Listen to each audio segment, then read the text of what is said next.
Dr. Marcus Bennett stood in his office on the third floor of St. Catherine's Medical Center, looking out at the Atlanta skyline. The morning sun reflected off the glass buildings in the distance. He wore his white coat with pride, his name stitched in blue thread along with his title, Chief Cardiac Surgeon. He had worked at this hospital for 15 years and built a reputation as one of the best heart surgeons in the state. His assistant knocked on the door and walked in with his schedule for the day. 3 surgeries were planned, all routine procedures that he had done hundreds of times before. He looked at the names on the list and nodded. It would be a good day, a profitable day. Meanwhile, across town, Naomi Washington woke up feeling strange. She was 42 years old and worked as the principal of Martin Luther King Jr. High School. She had always been healthy, always active, always taking care of others. But this morning something felt wrong. She sat up in bed and felt a sharp pain in her chest. It was not like anything she had experienced before. The pain moved from her chest to her back, radiating down her spine like fire. She tried to take deep breaths, but each breath hurt more than the last. Her husband Marcus heard her gasp and turned over. "Naomi, baby, what's wrong?" "Something's not right," she managed to say. Her voice was tight with pain. "My chest, my back. It hurts so much." Marcus jumped out of bed and grabbed his phone. He had been married to Naomi for 20 years and had never seen her like this. She was strong, always strong. If she said something was wrong, it was serious. "I'm calling 911 right now," he said, his hands shaking as he dialed. The ambulance arrived within 8 minutes.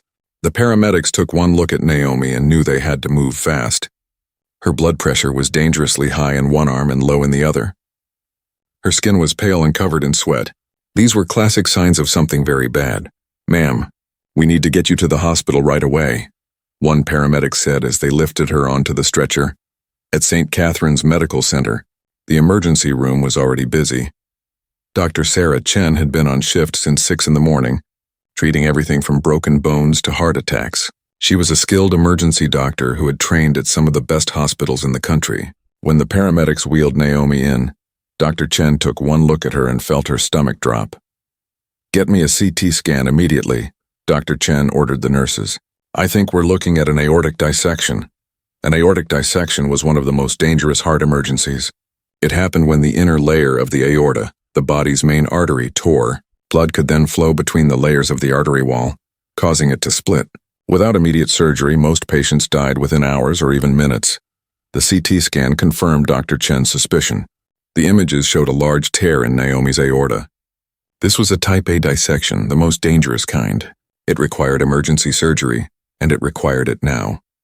Dr. Chen picked up the phone and called the surgical floor. "I need a cardiac surgeon in the ER immediately.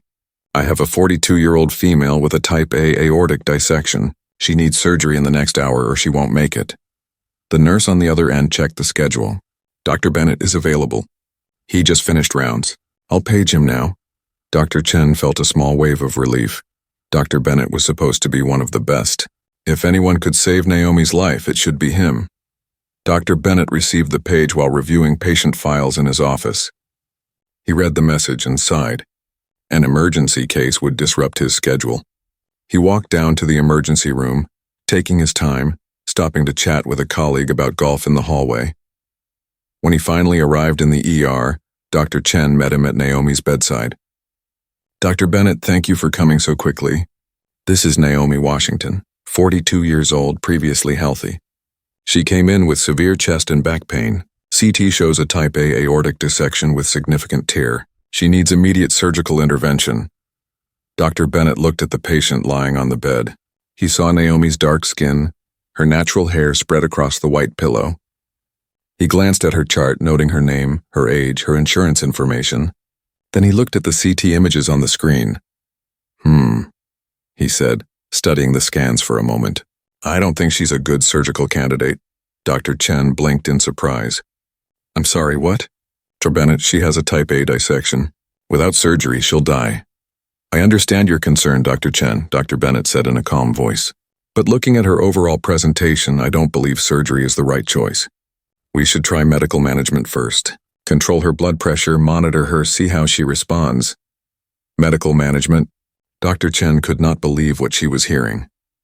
"Dr. Bennett, the standard of care for type A dissection is immediate surgery. Every hour we wait increases her risk of death by 1 to 2%. Medical management is only for type B dissections.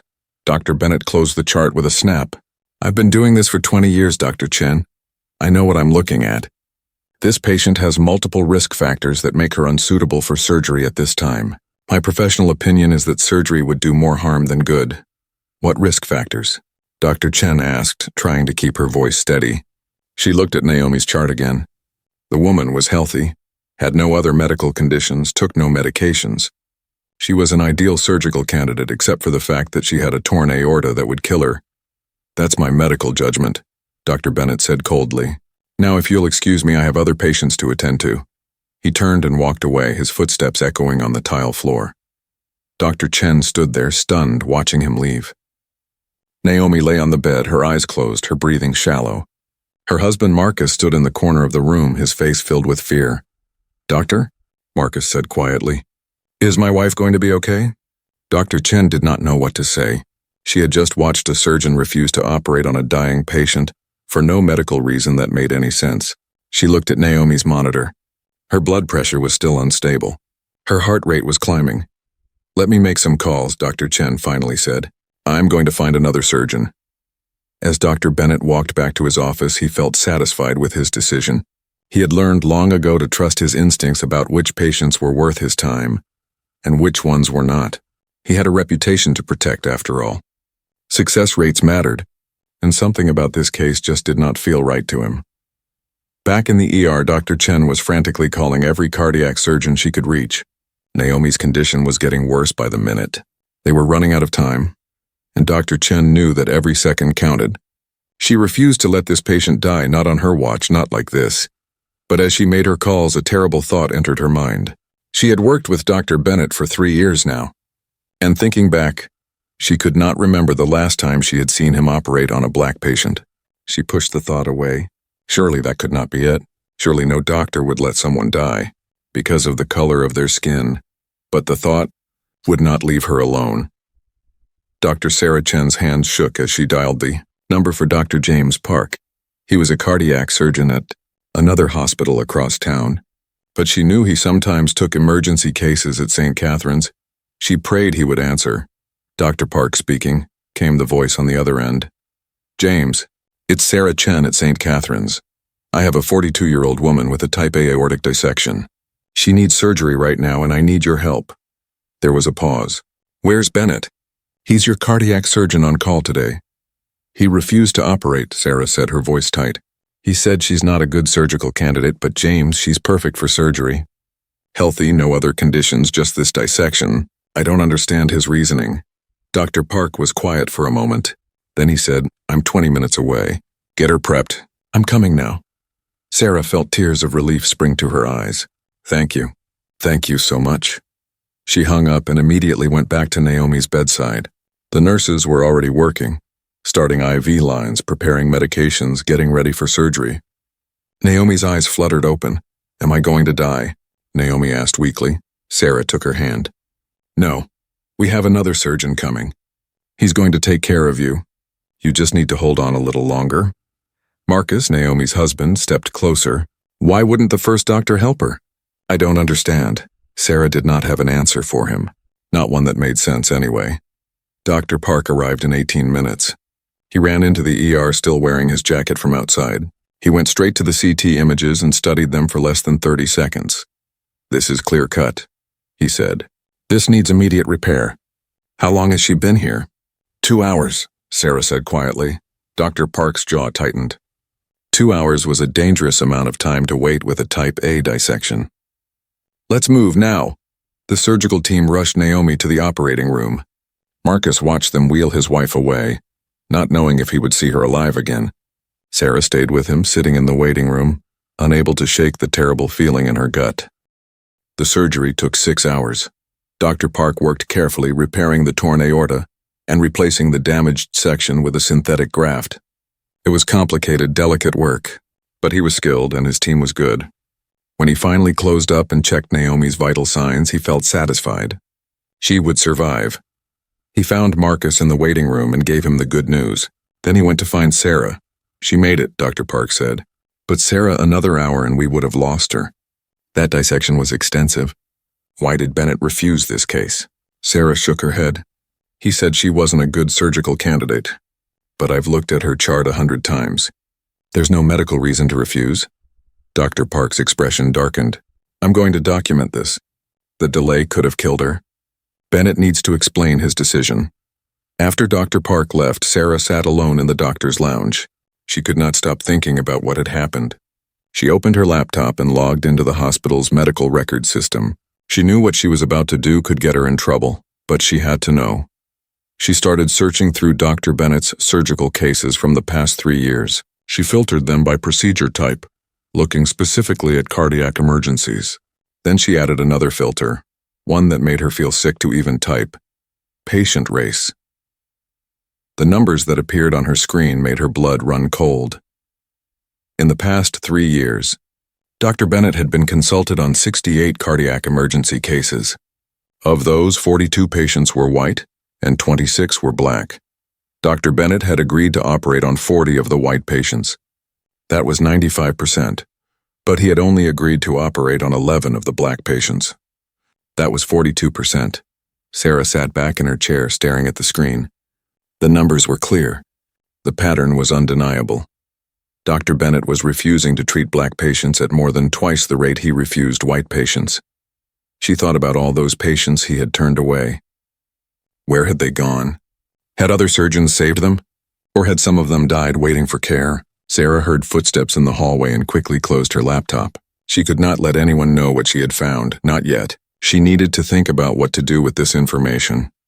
Over the next few days, Sarah could not focus on anything else. She confided in a few nurses she trusted, speaking quietly in empty hallways and closed rooms. What she learned shocked her even more. "We've noticed it too," said Jennifer, a nurse who had worked in the cardiac unit for 10 years. "Dr. Bennett always seems to find reasons not to operate on black patients. But we thought maybe we were imagining it. I remember a case last year," another nurse named Maria added. "An older black man came in with the same condition as Naomi. Dr. Bennett said he was too high risk because of his age. But the next week he operated on a white man who was 5 years older with worse health. Why didn't anyone report this?" Sarah asked. Jennifer and Maria looked at each other. "Dr. Bennett has powerful friends on the hospital board," Jennifer said. "He brings in a lot of money for the hospital. People who have complained about him before got transferred to different departments or found reasons to leave." Sarah felt anger building inside her. How long had this been going on? How many patients had been harmed? She thought about the oath she had taken as a doctor. First, do no harm. But what about when another doctor was causing harm? What was her responsibility then? That evening, Sarah went home and made a decision. She spent hours documenting everything she had found. She printed out the statistics. She wrote down the testimonies from the nurses. She gathered every piece of evidence she could find.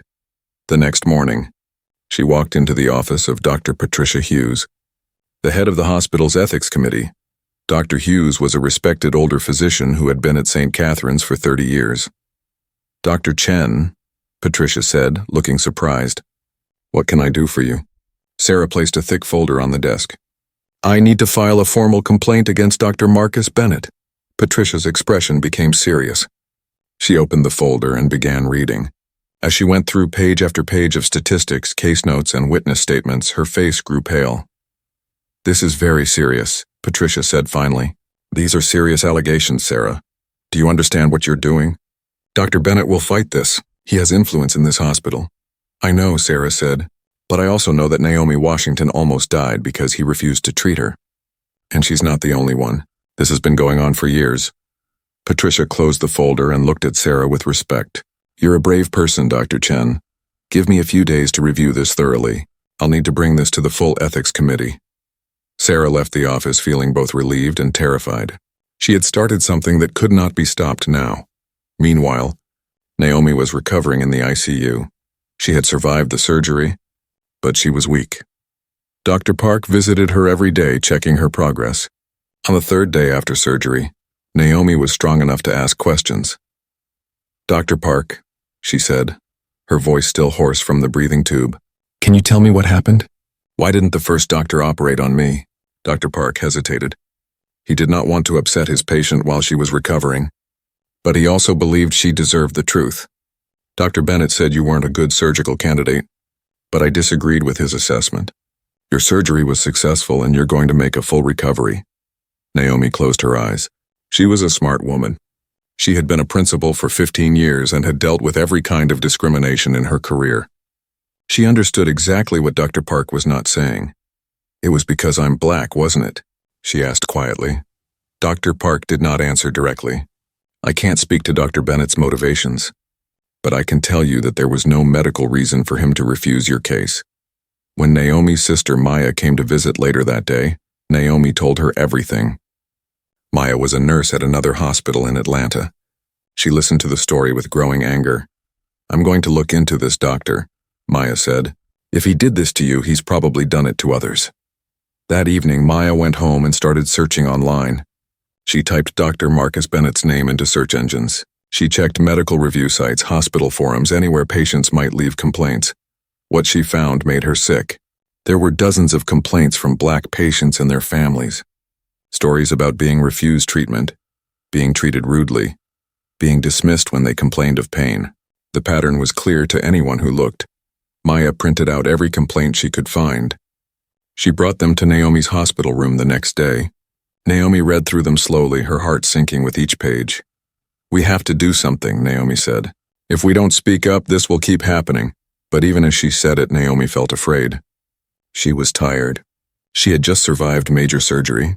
Part of her wanted to just focus on getting better and going home to her family. Then she thought about the other patients. The ones in those complaints. The ones who might come after her. She thought about her students at the high school. Many of them young black men and women. What if they ended up in an emergency room one day, facing a doctor like Bennett? You're right, Naomi said to Maya. We have to fight this. For everyone. 5 days after her surgery, Naomi was moved from the ICU to a regular hospital room. The tubes and wires were gone and she could finally sit up in bed. Dr. Park came to check on her during his morning rounds. He smiled when he saw her looking stronger. You're healing beautifully, Dr. Park said, checking her vital signs. Your heart is functioning well and the repair looks perfect. In another week you should be able to go home. Naomi managed a small smile. Thank you for saving my life, Dr. Park. I know you didn't have to come help me that day. Of course I did, Dr. Park said gently. That's what doctors are supposed to do. We help people who need us.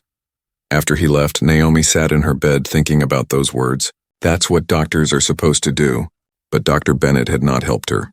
He had looked at her lying there dying and walked away. The question kept running through her mind. Why? She was healthy before this happened. She had good insurance. There was no medical reason to refuse her case. The only thing different about her was the color of her skin. Maya visited again that afternoon, bringing more information.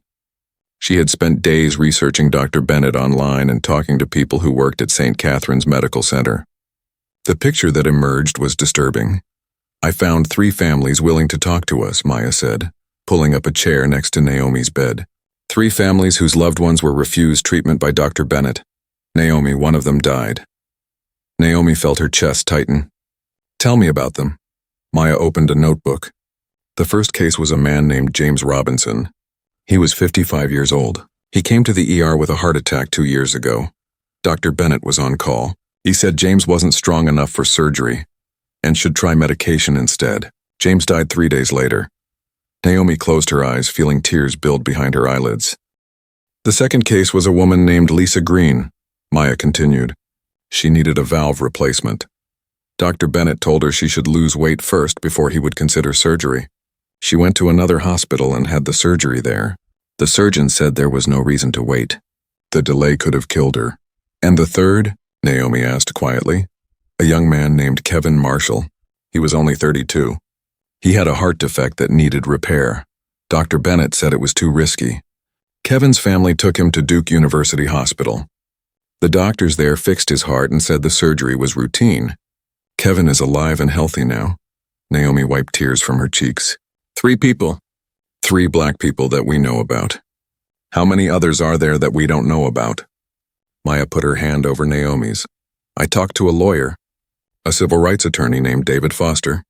He said what happened to you could be a case of medical discrimination. He wants to meet with you when you're feeling better. Naomi nodded slowly. Part of her wanted to forget the whole thing. She wanted to go home, sleep in her own bed, return to her job as principal. She wanted her normal life back. But another part of her knew she could not stay silent. She thought about James Robinson, who died waiting for treatment. She thought about all the other patients who might face Dr. Bennett in the future. "Set up the meeting," Naomi said firmly. "I'll talk to the lawyer." The next day, Naomi had another visitor. Dr. Sarah Chen came by during her break. She sat down carefully, looking nervous. "Mrs. Washington, I wanted to check on you," Sarah said. "I also wanted to apologize. I should have fought harder for you that day. I should have done more." "You saved my life, Dr. Chen," Naomi said. "You found another surgeon when the first one refused. You did everything you could." Sarah shook her head. "I've been a doctor for 10 years. I took an oath to protect patients. And I knew something was wrong with Dr. Bennett's decision, but I didn't question him enough. I let him walk away." "What do you mean you knew something was wrong?" Naomi asked. Sarah hesitated. Then she decided Naomi deserved to know the truth. "I looked at Dr. Bennett's surgical records. Over the past 3 years, he's refused to operate on black patients at more than twice the rate he refuses white patients. The pattern is clear." Naomi felt her breath catch. So it was true. It was not just her imagination. It was not just bad luck. Dr. Bennett had looked at her and decided she was not worth saving because of her skin color. "I filed a complaint with the hospital ethics committee," Sarah continued. "I gave them all the evidence I found. They're investigating now." "Thank you," Naomi whispered. "Thank you for being brave enough to speak up." After Sarah left, Naomi lay in bed thinking about everything she had learned. Her mind went back to years ago, to a different hospital, a different time in her life. Before she became a principal, Naomi had worked in medical research. She had been a research coordinator at Grady Memorial Hospital, managing clinical trials and helping doctors with their studies. It was demanding work, but she loved it. That was where she first met Dr. Marcus Bennett. He was younger then, still building his reputation. He worked at Grady for 2 years before moving to St. Catherine's Medical Center. Naomi remembered now why she had left medical research. There had been an incident. Dr. Bennett had made inappropriate comments about the race of patients in one of the clinical trials. He had suggested that black patients were less likely to follow medical instructions and should be excluded from the study. Naomi had reported his comments to the hospital administration. There had been meetings, interviews, a formal investigation. In the end, the hospital had given Dr. Bennett a warning and required him to take diversity training. But they had not fired him. And Naomi had felt so uncomfortable after that, she eventually left research altogether. She had not thought about that incident in years. When she saw Dr. Bennett's name on her chart in the emergency room, she had been too sick and scared to make the connection. But now, lying in this hospital bed, it all came back to her. Dr. Bennett remembered her. He must have recognized her name. And he had refused to operate on her as revenge. Naomi felt cold all over. This was not just about racism. This was personal. Dr. Bennett had let her lie there dying because she had stood up to him years ago. When Maya came back that evening, Naomi told her everything. About working at Grady Memorial, about the discrimination complaint, about Dr. Bennett's history. "This changes everything," Maya said, her eyes wide. "Naomi, he didn't just refuse to treat you because you're black. He refused because he knew who you were. He wanted you to die." Naomi felt sick. The idea that a doctor, someone who had sworn to help people, could deliberately let someone die out of spite was almost too horrible to believe. "We need to tell the lawyer," Maya said. "This is attempted murder."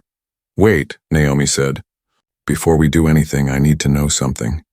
I need to know if Dr. Bennett refused to treat other people who filed complaints against him." Over the next 2 days, Maya and Naomi worked together from Naomi's hospital room. Maya made phone calls and searched records. Naomi used her laptop to look through old news articles and hospital records that were public information. What they found was shocking. They discovered that 3 other patients Dr. Bennett had refused to treat had filed complaints or testified against him in discrimination cases years earlier. One was a nurse who had reported him for making racist jokes in the operating room. Dr. Bennett later refused to perform surgery on her husband when he had a heart attack. Another was a hospital administrator who had questioned Dr. Bennett's treatment decisions. Years later, when her mother needed heart surgery, Dr. Bennett deemed her not a suitable candidate despite having no serious health problems. The third was a young doctor who had witnessed Dr. Bennett being rough with a black patient and reported it to the hospital board. When that doctor's sister needed emergency heart surgery, Dr. Bennett refused the case. The pattern was clear. Dr. Bennett was not just a racist doctor. He was a vindictive man who used his position to hurt people who challenged him. Naomi and Maya compiled all this information into a detailed document. They had names, dates, medical records, and testimony from family members. The evidence was overwhelming. "We need to take this to the state medical board," Naomi said. "The hospital ethics committee isn't enough. Dr. Bennett needs to lose his medical license." "Are you sure you want to do this?" Maya asked gently. "This is going to be hard. He'll fight back. His lawyers will try to destroy your credibility. The media will probably get involved." Naomi looked out the hospital window at the Atlanta skyline. She thought about her students at Martin Luther King Jr. High School. She thought about all the lessons she had taught them about standing up for what was right, about fighting injustice, about using your voice to create change. How could she tell her students to be brave if she was not brave herself? "I'm sure," Naomi said firmly. "I survived for a reason. Maybe that reason is to stop Dr. Bennett from hurting anyone else." Maya hugged her sister gently, careful not to press against her healing chest. "I'm proud of you, and I'm going to be with you every step of the way." The next day, David Foster, the civil rights attorney, came to visit Naomi in the hospital. He was a tall man in his 50s with gray hair and kind eyes. He listened carefully as Naomi told him everything. When she finished, David sat back in his chair and let out a long breath. "Mrs. Washington, this is one of the most clear-cut cases of medical discrimination I've ever seen. The evidence you and your sister have gathered is excellent, but I need to be honest with you about what you're facing." "Tell me," Naomi said, "Dr. Bennett has money and power. He'll hire the best lawyers. They'll try to make this about medical judgment, not discrimination. They'll dig into your past, looking for anything they can use against you. This will be a fight." "I'm ready to fight," Naomi said. "What do we do first?" David smiled. "First, we file a formal complaint with the state medical board. Then we contact the media. The public needs to know what's happening at St. Catherine's Medical Center." 3 weeks after Naomi's surgery, the state medical board received a formal complaint. The document was 37 pages long, filled with statistics, medical records, and testimony from patients and hospital staff. The complaint accused Dr. Marcus Bennett of medical discrimination, patient abandonment, and unethical conduct. Dr. Helen Rodriguez, the director of the state medical board, read through the complaint twice. She had been overseeing medical licensing in Georgia for 15 years and had seen many complaints. But this one was different. The evidence was extensive and damning. "We need to open a formal investigation immediately," Helen told her team. "This is serious. If these allegations are true, this doctor has been endangering lives for years." The medical board assigned 3 investigators to the case. They began by requesting Dr. Bennett's complete patient records from St. Catherine's Medical Center. They also scheduled interviews with hospital staff, patients, and anyone else who might have information. Dr. Bennett learned about the investigation when 2 investigators showed up at the hospital to speak with him. He was in his office reviewing surgical notes when they knocked on his door. "Dr. Bennett, we're from the state medical board," said the lead investigator, a woman named Patricia Green. "We need to ask you some questions about your treatment decisions regarding several patients." Dr. Bennett felt his stomach tighten, but he kept his face calm. "Of course. I'm happy to cooperate with any investigation. My treatment decisions are always based on sound medical judgment." The investigators asked him about specific cases, including Naomi Washington. Dr. Bennett had prepared answers for all of them. He talked about risk factors, patient history, and medical complications. He spoke in technical language, using terms that made his decisions sound reasonable. But the investigators were not convinced. They had seen the statistics. They had talked to other doctors who said there was no medical justification for refusing those cases. "Dr. Bennett, can you explain why you accept surgery on 95% of white patients with cardiac emergencies, but only 42% of black patients with similar conditions?" Patricia asked directly. Dr. Bennett's face turned red. That statistic is misleading. Each case is individual. Race has nothing to do with my decisions. Then what does? The other investigator asked. Dr. Bennett stood up from his desk. I think I need to speak with my lawyer before answering any more questions. The investigators left, but they continued their work. They interviewed Dr. Sarah Chen, who gave them copies of all the evidence she had collected. They spoke with nurses who had witnessed Dr. Bennett's behavior over the years. They talked to Dr. James Park about Naomi's case. While the investigation was happening quietly, David Foster, Naomi's lawyer, decided it was time to make the case public. He contacted a reporter at the Atlanta Journal-Constitution named Jessica Martinez. Jessica had written many articles about healthcare inequality in Georgia. Jessica met with Naomi at her home. Naomi had been discharged from the hospital and was recovering at home. She was still weak, but her mind was sharp and her determination was strong. Tell me your story, Jessica said, her recorder running. Naomi told her everything. About the chest pain, the emergency room, Dr. Bennett's refusal, the surgery that saved her life.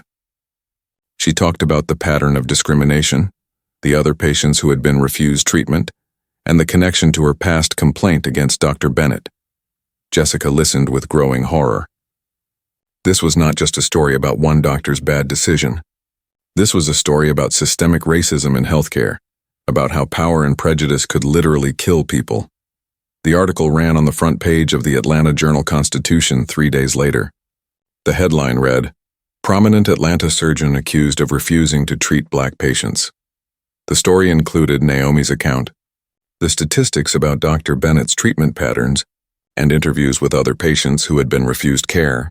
It quoted Dr. Sarah Chen saying, "The evidence suggests a clear pattern of racial discrimination in patient care." The reaction was immediate and explosive. Within hours, the story was picked up by national news outlets. CNN, MSNBC, and major newspapers across the country ran stories about Dr. Bennett and St. Catherine's Medical Center. Social media erupted. The hashtag Justice for Naomi began trending. People shared their own stories of experiencing racism in healthcare. Medical professionals started discussing the problem of implicit bias in medicine. St. Catherine's Medical Center was flooded with phone calls. Reporters camped outside the hospital, trying to get statements from staff. The hospital's board of directors held an emergency meeting. Dr. Michael Stevens, the hospital's CEO, knew they had to act quickly. The negative publicity was damaging the hospital's reputation. Donors were calling to express concern. Patients were canceling appointments. "We need to make a statement," one board member said.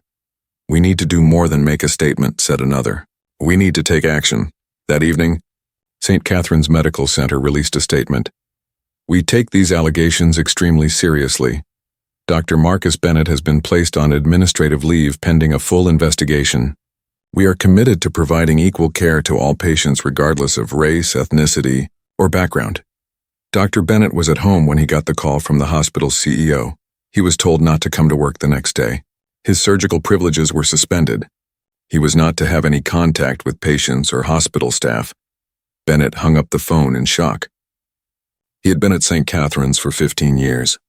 He had performed thousands of successful surgeries. He had brought millions of dollars in revenue to the hospital. And now they were throwing him away because of some complaints from people who did not understand medicine. He called his lawyer, a man named Richard Walsh who specialized in defending doctors in malpractice cases. Richard had been expecting the call. "We need to fight this," Bennett said. "These allegations are false. I'm being targeted because of political correctness." "We'll fight it," Richard assured him. "But Marcus, you need to understand something. The evidence against you is substantial. The statistics alone are damaging. We need to prepare for a long battle." Dr. Bennett decided to hold his own press conference. Against his lawyer's advice, he stood in front of cameras and defended himself. "I have dedicated my life to saving lives," he said, reading from a prepared statement. "I have never discriminated against any patient. My treatment decisions are based solely on medical factors. These accusations are false and are part of a campaign to destroy my reputation." Reporters shouted questions at him. "Dr. Bennett, how do you explain the statistics showing you refuse black patients at twice the rate of white patients?" "Statistics can be manipulated," Bennett said. "They don't tell the whole story. Did you know Naomi Washington from a previous job? Did you refuse to treat her as retaliation for a past complaint?" Bennett's face went pale. "I don't recall, Mrs. Washington. I see hundreds of patients. I can't remember everyone." But the reporters had done their homework. They knew about Grady Memorial Hospital. They knew about the discrimination complaint Naomi had filed years ago. The press conference was a disaster. Instead of helping his case, Dr. Bennett's defensive and dismissive attitude made him look guilty. Video clips of the press conference went viral, with people pointing out his body language and evasive answers. Meanwhile, the state medical board's investigation was making progress. The investigators had discovered something important. They found private notes in Dr. Bennett's office files that he had kept separate from official medical records. These notes contained comments about patients that were shocking. Next to some black patients' names, he had written things like, "questionable," "compliance," "probably won't follow post-op," "instructions," or "not worth the risk." These notes revealed his true thinking and showed that race was indeed a factor in his decisions. The investigators also found text messages on Dr. Bennett's phone. In a group chat with 2 other doctors, he had made jokes about black patients. One message from 6 months ago said, "Another ghetto queen in the ER demanding the best care. Let someone else deal with her." When this evidence was presented to the medical board, Dr. Rodriguez knew they had enough to move forward with serious disciplinary action. "This is clear evidence of discriminatory practices," she said. "We need to schedule a formal hearing." The board notified Dr. Bennett that a hearing would be held in 30 days to determine if his medical license should be suspended or revoked. At the same time, more victims were coming forward. After Naomi's story became public, other patients contacted David Foster with their own experiences. Some had been treated rudely by Dr. Bennett. Others had been refused care. A few had been injured or had family members die after Dr. Bennett declined to help them. David Foster filed a class action lawsuit on behalf of 17 patients and their families. The lawsuit named both Dr. Bennett and St. Catherine's Medical Center as defendants, claiming the hospital had known about Bennett's discriminatory practices and failed to stop them. The hospital's lawyers tried to distance the institution from Dr. Bennett. Dr. Bennett's alleged actions were his own, they argued. The hospital cannot be held responsible for every decision made by individual physicians. But Sarah Chen had more evidence to share. She came forward with documentation showing that 3 nurses had filed complaints about Dr. Bennett's treatment of black patients over the past 5 years. The complaints had been sent to the hospital's Human Resources Department and to the medical staff leadership. Nothing had been done. The complaints were filed away, and the nurses were told that Dr. Bennett's medical judgment would not be questioned. The hospital knew, Sarah told reporters. They knew Dr. Bennett was refusing to treat black patients, and they did nothing because he made them money. This revelation caused even more outrage. Protesters gathered outside St. Catherine's Medical Center, carrying signs that said Black Lives Matter in healthcare and fire racist doctors. Hospital staff walked past the protesters every day, some of them feeling ashamed that this had happened at their workplace. Others were angry that the hospital had allowed Dr. Bennett to continue practicing, despite the complaints. Inside the hospital, morale was low. Some doctors worried that the scandal would tarnish everyone's reputation. Nurses felt guilty for not speaking up sooner. Administrators were scrambling to respond to the crisis. Dr. Michael Stevens, the CEO, held a meeting with all hospital staff. "I want to apologize," he said, his voice heavy. "We failed. We failed our patients, our community, and our mission. We should have investigated the complaints against Dr. Bennett years ago. We should have acted. We didn't, and people suffered because of our inaction." He announced that the hospital would be implementing new policies to prevent discrimination. They would create an independent patient advocate office. They would require implicit bias training for all staff. They would track treatment decisions by patient demographics to identify patterns of discrimination. "This will never happen again at St. Catherine's," Stevens promised. But for Naomi and the other victims, these promises were not enough. They wanted accountability. They wanted Dr. Bennett to lose his license. They wanted justice. As the date of the medical board hearing approached, both sides prepared their cases. Dr. Bennett's lawyer planned to argue that his client's decisions were based on legitimate medical concerns. Naomi's legal team prepared to present overwhelming evidence of discrimination and retaliation. The hearing would determine Dr. Bennett's future. But more than that, It would send a message about whether the medical profession would tolerate racism in healthcare. The hearing room at the State Medical Board building was packed. Reporters filled the back rows, their cameras ready. Naomi sat in the front with her lawyer David Foster on one side and her sister Maya on the other. Her husband Marcus sat behind her, his hand on her shoulder for support. Across the aisle, Dr. Marcus Bennett sat with his lawyer Richard Walsh. Bennett wore an expensive suit and tried to look confident, but Naomi could see the tension in his jaw. Dr. Helen Rodriguez, the medical board director, sat at the head of the room with 4 other board members. They would hear the evidence and decide whether Dr. Bennett should keep his medical license. This hearing will determine if Dr. Marcus Bennett violated medical ethics and endangered patients through discriminatory practices. Dr. Rodriguez announced, "We will hear testimony from witnesses and review evidence. Dr. Bennett, you have the right to defend yourself and present your own evidence." The hearing began with testimony from Dr. Sarah Chen. She walked to the witness stand and was sworn in. She looked nervous but determined. "Dr. Chen, please tell us what you observed regarding Dr. Bennett's treatment of Naomi Washington," Dr. Rodriguez said. Sarah described that day in the emergency room. She explained Naomi's condition, the clear need for immediate surgery, and Dr. Bennett's refusal to operate. Her voice was steady as she recounted how Dr. Bennett had walked away from a dying patient. "In your medical opinion, was there any reason to refuse surgery for Mrs. Washington?" Dr. Rodriguez asked. "No," Sarah said firmly. "She was an ideal surgical candidate. Young, healthy, with clear surgical indication. Any delay was life-threatening. I could not understand Dr. Bennett's decision, which is why I called Dr. Park for help." Bennett's lawyer, Richard Walsh, stood up to cross-examine. "Dr. Chen, you're an emergency room doctor, not a cardiac surgeon, correct?" "That's correct." "So you're not qualified to make the same judgment calls as Dr. Bennett?" Sarah looked at him steadily.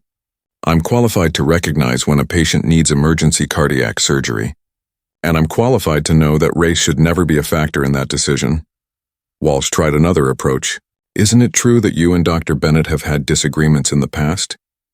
"We've had professional disagreements about patient care, yes. So you might be biased against him?" Sarah shook her head. "My concern is not personal. My concern is that I watched Dr. Bennett refuse to treat a dying black woman for no medical reason. When I looked at his records, I found a pattern of similar refusals. That's not bias. That's evidence." The next witness was Dr. James Park. He testified about performing Naomi's surgery and about how close she had come to death. "Another hour of delay and Mrs. Washington would not have survived," he said. "The decision to refuse her surgery was not based on any medical rationale that I could identify." Then came testimony from nurses who had worked with Dr. Bennett.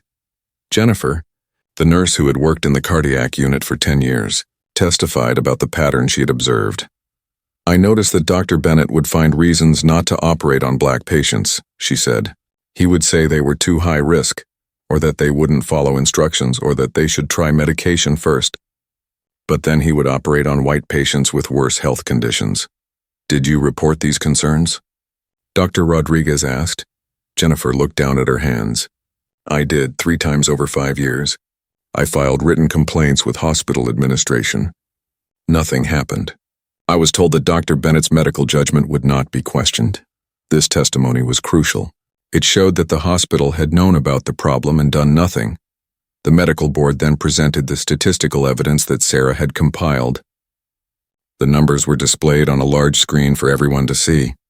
The pattern was undeniable. Over 3 years, Dr. Bennett had refused to operate on black patients at more than twice the rate he refused white patients with similar conditions. Walsh tried to argue that the statistics were misleading. "Each case is unique," he said. "You can't reduce complex medical decisions to simple numbers." But then the medical board presented the evidence that destroyed Dr. Bennett's defense. They showed the private notes found in his office files, the comments about black patients being questionable or not worth the risk, the dismissive language that revealed his true thinking. The room went silent as people read the notes on the screen. Naomi felt tears sting her eyes. She had known Dr. Bennett was racist, but seeing his thoughts written down was different. It made everything real in a horrible way. Then they showed the text messages, the jokes about black patients, the casual cruelty, The complete lack of respect for the lives he was supposed to protect. Bennett's face turned red as the messages appeared on the screen. He whispered urgently to his lawyer, but there was nothing Walsh could do. The evidence spoke for itself. When it was time for Naomi to testify, she walked to the witness stand with her head held high. She had prepared for this moment. She was ready to tell her story. "Mrs. Washington, please tell us what happened on the day you came to St. Catherine's Medical Center," Dr. Rodriguez said gently. Naomi described waking up with chest pain, the ambulance ride, the fear she felt in the emergency room. She talked about seeing Dr. Bennett walk away, about the hours of waiting, about thinking she was going to die. "Dr. Bennett looked at my chart," Naomi said. "He looked at me. And then he said I wasn't a good candidate for surgery, but I could see it in his eyes. He had already decided not to help me before he even looked at my medical information." "What do you think motivated his decision?" Dr. Rodriguez asked. Naomi took a deep breath. "I think it was two things. I think he didn't want to operate on me because I'm black, and I think he recognized my name from years ago when we worked together." This was the moment everyone had been waiting for. The connection between Naomi and Dr. Bennett's past. "Can you explain what you mean by that?" Dr. Rodriguez asked. Naomi told the story of working at Grady Memorial Hospital 15 years earlier. She described the clinical trial where Dr. Bennett had made discriminatory comments about black patients. She explained how she had filed a formal complaint with the hospital administration. "There was an investigation," Naomi said. "Dr. Bennett was required to take diversity training, but he was angry about the complaint. He felt I had damaged his reputation. I ended up leaving medical research because the environment became so uncomfortable." She paused, gathering her strength. "When I saw his name on my chart in the emergency room, I was too sick to make the connection. But I believe Dr. Bennett recognized my name, and I believe he refused to operate on me as revenge for that complaint I filed years ago." The room erupted in whispers. This changed everything. It meant Dr. Bennett had not just discriminated based on race. He had deliberately endangered a patient's life out of personal spite. Walsh jumped to his feet. "Objection. Mrs. Washington is speculating about my client's motivations. She has no proof of this alleged recognition." "We have proof," David Foster said calmly. He stood up and approached the board with a folder. "During discovery, we obtained Dr. Bennett's computer records from Grady Memorial Hospital. We found that 3 months ago, Dr. Bennett accessed the hospital's old employee database. He searched for Mrs. Washington's name." The board members leaned forward, interested. This was new evidence. "Why would Dr. Bennett search for Mrs. Washington's name 3 months before she came to his emergency room?" Foster asked. "We believe he had heard she lived in Atlanta and worked at a local high school. We believe he looked her up to refresh his memory about their past conflict. And when she appeared in his emergency room dying, he saw an opportunity for revenge." Dr. Bennett stood up, his face red with anger. "That's absurd. I don't even remember this woman from Grady." "Then why did you search for her name?" Foster asked calmly. Bennett had no answer. He sat back down, his hands shaking, but Foster was not done. He presented more evidence that shocked everyone in the room. The investigators had discovered that Naomi was not the only person Dr. Bennett had targeted for retaliation. Foster showed records of 3 other patients Dr. Bennett had refused to treat. All 3 had connections to past complaints or testimony against him. The first was Michael Torres, a male nurse who had reported Dr. Bennett for rough treatment of a patient.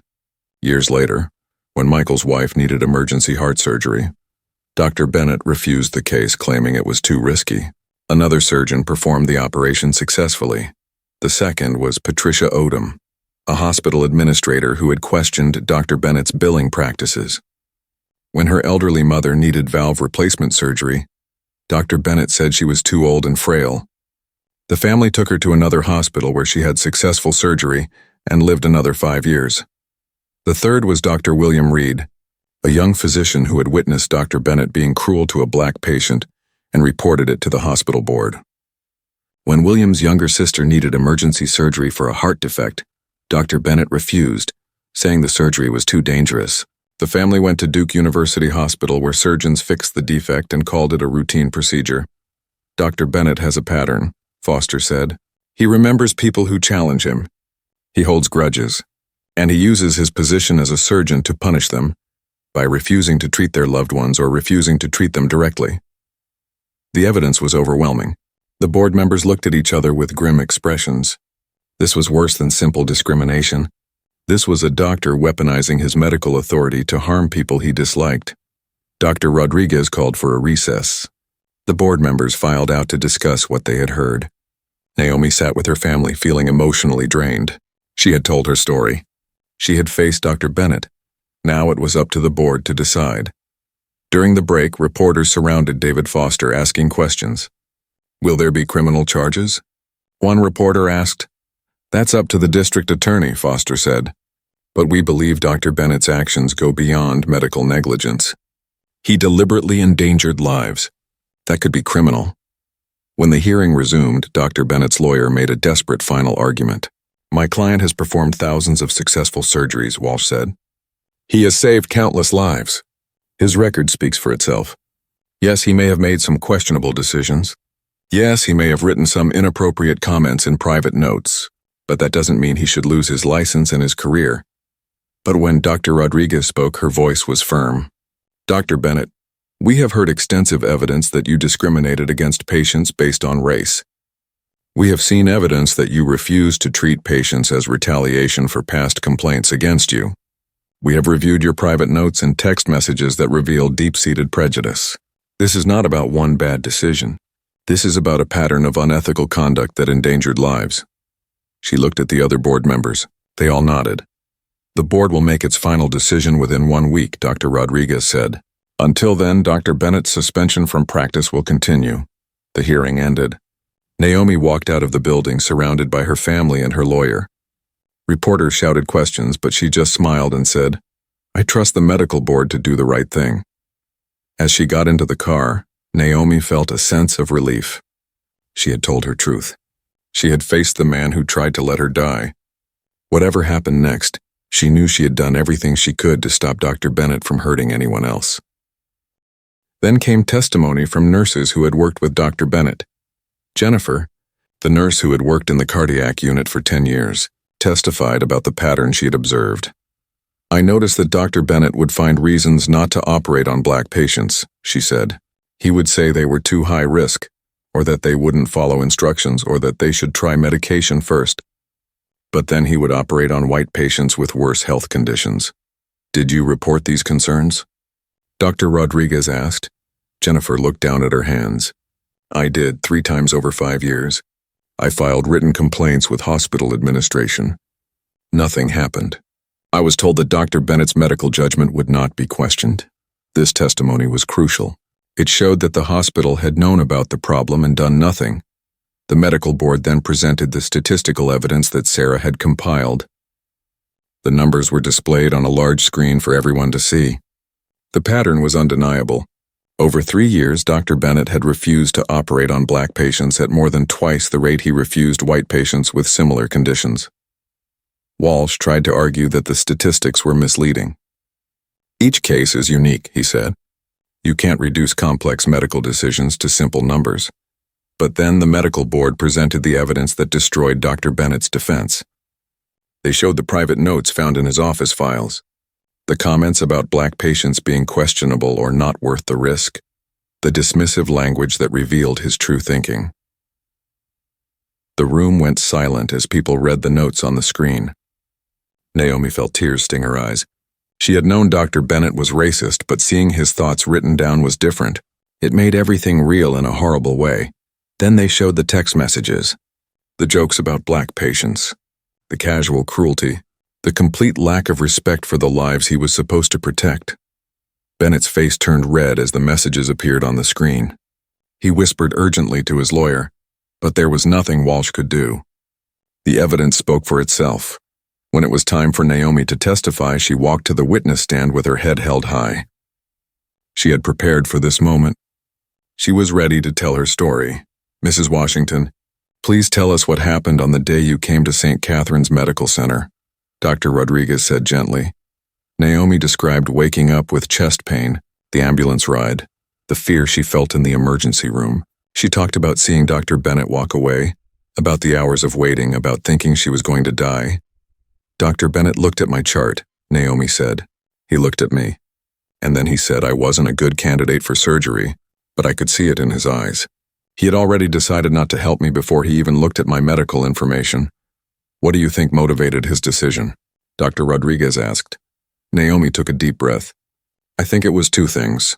I think he didn't want to operate on me because I'm black, and I think he recognized my name from years ago when we worked together. This was the moment everyone had been waiting for. The connection between Naomi and Dr. Bennett's past. Can you explain what you mean by that? Dr. Rodriguez asked. Naomi told the story of working at Grady Memorial Hospital 15 years earlier. She described the clinical trial where Dr. Bennett had made discriminatory comments about black patients. She explained how she had filed a formal complaint with the hospital administration. There was an investigation, Naomi said. Dr. Bennett was required to take diversity training, but he was angry about the complaint. He felt I had damaged his reputation. I ended up leaving medical research because the environment became so uncomfortable. She paused, gathering her strength. When I saw his name on my chart in the emergency room, I was too sick to make the connection. But I believe Dr. Bennett recognized my name, and I believe he refused to operate on me as revenge for that complaint I filed years ago. The room erupted in whispers. This changed everything. It meant Dr. Bennett had not just discriminated based on race. He had deliberately endangered a patient's life out of personal spite. Walsh jumped to his feet. Objection. Mrs. Washington is speculating about my client's motivations. She has no proof of this alleged recognition. We have proof, David Foster said calmly. He stood up and approached the board with a folder. During discovery, we obtained Dr. Bennett's computer records from Grady Memorial Hospital. We found that 3 months ago, Dr. Bennett accessed the hospital's old employee database. He searched for Mrs. Washington's name. The board members leaned forward, interested. This was new evidence. Why would Dr. Bennett search for Mrs. Washington's name 3 months before she came to his emergency room? Foster asked. We believe he had heard she lived in Atlanta and worked at a local high school. We believe he looked her up to refresh his memory about their past conflict. And when she appeared in his emergency room dying, he saw an opportunity for revenge. Dr. Bennett stood up, his face red with anger. That's absurd. I don't even remember this woman from Grady. Then why did you search for her name? Foster asked calmly. Bennett had no answer. He sat back down, his hands shaking, but Foster was not done. He presented more evidence that shocked everyone in the room. The investigators had discovered that Naomi was not the only person Dr. Bennett had targeted for retaliation. Foster showed records of 3 other patients Dr. Bennett had refused to treat. All 3 had connections to past complaints or testimony against him. The first was Michael Torres, a male nurse who had reported Dr. Bennett for rough treatment of a patient. Years later, when Michael's wife needed emergency heart surgery, Dr. Bennett refused the case, claiming it was too risky. Another surgeon performed the operation successfully. The second was Patricia Odom, a hospital administrator who had questioned Dr. Bennett's billing practices. When her elderly mother needed valve replacement surgery, Dr. Bennett said she was too old and frail. The family took her to another hospital where she had successful surgery and lived another 5 years. The third was Dr. William Reed, a young physician who had witnessed Dr. Bennett being cruel to a black patient and reported it to the hospital board. When William's younger sister needed emergency surgery for a heart defect, Dr. Bennett refused, saying the surgery was too dangerous. The family went to Duke University Hospital where surgeons fixed the defect and called it a routine procedure. Dr. Bennett has a pattern, Foster said. He remembers people who challenge him. He holds grudges, and he uses his position as a surgeon to punish them by refusing to treat their loved ones or refusing to treat them directly. The evidence was overwhelming. The board members looked at each other with grim expressions. This was worse than simple discrimination. This was a doctor weaponizing his medical authority to harm people he disliked. Dr. Rodriguez called for a recess. The board members filed out to discuss what they had heard. Naomi sat with her family, feeling emotionally drained. She had told her story. She had faced Dr. Bennett. Now it was up to the board to decide. During the break, reporters surrounded David Foster, asking questions. Will there be criminal charges? One reporter asked. That's up to the district attorney, Foster said. But we believe Dr. Bennett's actions go beyond medical negligence. He deliberately endangered lives.